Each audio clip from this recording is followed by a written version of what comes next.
Bonjour tout le monde. Asseyez-vous. Ska le varavarakel. Maimbo ato. Voalatsinainy velaka izy dia efa maimbo be ohatr'izany ato. Mivera tena ao. Fa tenenina foana hoe sasao bebe tio. Kala Sylvie. Avy indray aty. Ndany ity fidiambo ambony joke. Anankidimy. Asu contre tout anankitelo.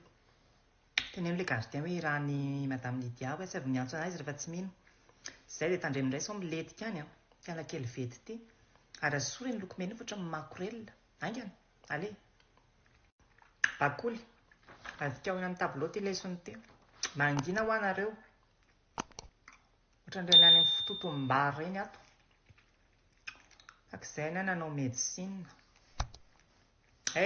Le Niki, allez mivoaka. Allez mivoaka sao dia zao. Dia inona indray zao adalana nataonareo tamin'ny prof d'histoire-géo ao? Tsy avitra. Raha nga efa mampalahelo iny dia mbola ataonareo manenjika zanak'isoa ato. Taira reto nareo nahita zanak'isoa. Tena miaika aho. Maditra. Za tena miondrika mihitsy miditra ao amin'ny salle de prof eo fa lazaiko anareo. Miondrika, menatra, isaky ny mihetsika. Le troisième une. Maditra.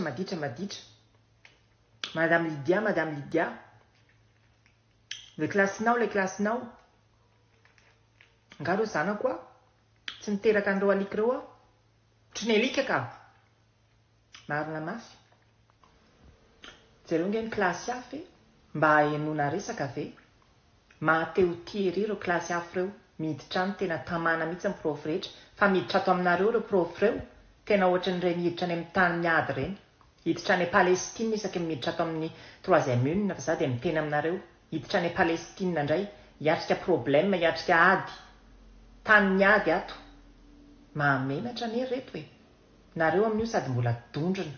Moyenne nareo nge mba jereo e. Tena dondrina. Za dia efa miteny anareo. Tavela ato nareo. Ato tsika miona, ato tsika amin'ny heritaona.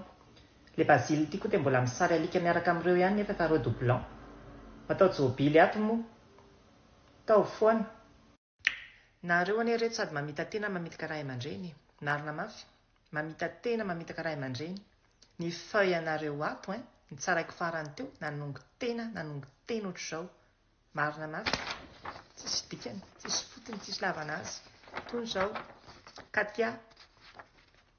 Mba tsaratsara tare ohatr'izao ihany ndre fa tena na bonjour tsy haindre manoratra azy. Ioptina. Vidina stylo iny. Mbola le stylo le tsara be reny ary iny. Fa tsy le vidina eny amin'ny karana. Fiobina. So ihany rehefa zanaka grossiste. Ertina. Tsy misy azoko na ny kely ary. Ohatran'ny feuillen'olona mandrongony. Fitahina. Efa mifraude ndry fa tena mbola tsy tafavoaka. Any amin'ny tsizy mihitsy ny nadikandry. Mevera tena. Bakoly. Karatare voajavatra. Nantenaina. Tsisy antenaina. Français ange le matière ary sefa tsy teny arabo e. Yasina. Menamena daholo. Du début jusqu'à la fin. Diso daholo. Sabotsy miosindra 7 février. Ity zara ho any daholo fa leo manafotoina. Zany raka izy eo ihany fa mavy dy biako refa. Déjeuner dansant. Amidio any amin'ny ray aman-drenareo any. Mba samy mitondra roa avy dia meo anao vola amin'ny heriny. Falifalika matony mba makaray ozy sy Madame Lydia. Zay mahalafo roa meko 5 points bonus. Mila fetsifetsy, mila mibizina nareo fa tsy ho tafita amin'ny fianarana ihany.